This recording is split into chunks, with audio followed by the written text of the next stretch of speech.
Marcos capítulo 3. A cura de um que tinha uma das mãos mirrada.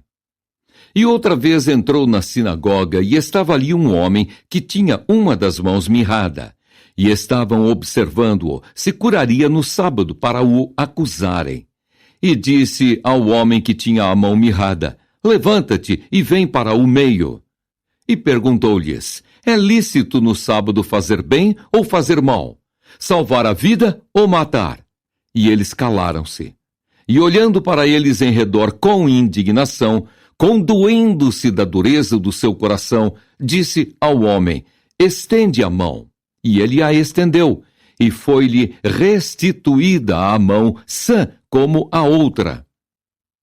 E tendo saído os fariseus, tomaram logo conselho com os herodianos contra ele, procurando ver como o matariam. E retirou-se Jesus com os seus discípulos para o mar, e seguia-o uma grande multidão da Galileia e da Judeia, e de Jerusalém, e da Idumeia, e da além do Jordão, e de perto de Tiro e de Sidom. Uma grande multidão que, ouvindo quão grandes coisas fazia, vinha ter com ele. E ele disse aos seus discípulos que lhe tivessem sempre pronto um barquinho junto dele, por causa da multidão, para que o não comprimisse, porque tinham curado a muitos, de tal maneira que todos quantos tinham algum mal se arrojavam sobre ele para lhe tocarem.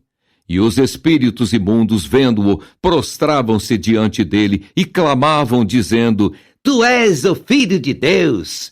E ele os ameaçava muito para que não o manifestassem. A eleição dos 12.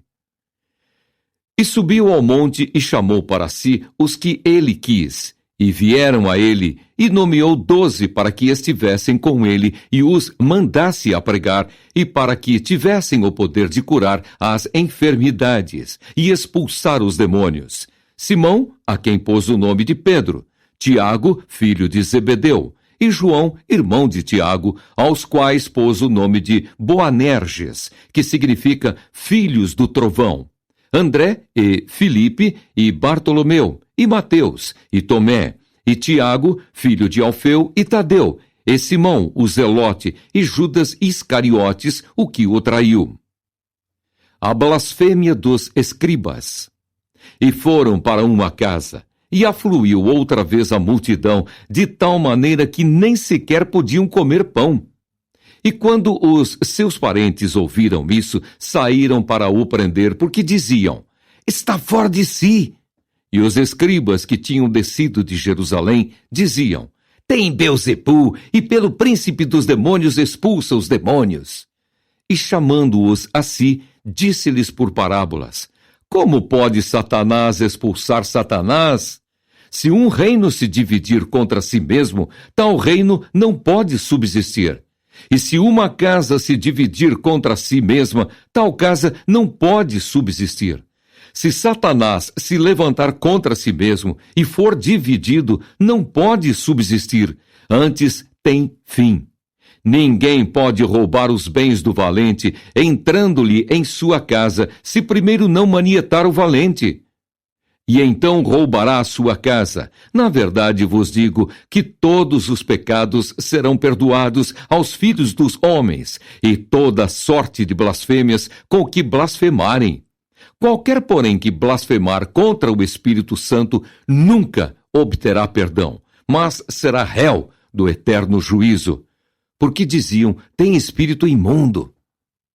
A família de Jesus.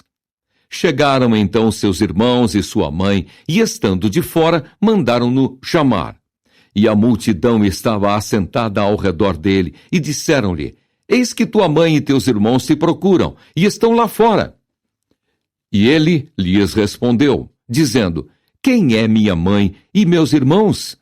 E olhando em redor para os que estavam assentados junto dele, disse: eis aqui minha mãe e meus irmãos. Porquanto qualquer que fizer a vontade de Deus, esse é meu irmão, e minha irmã, e minha mãe.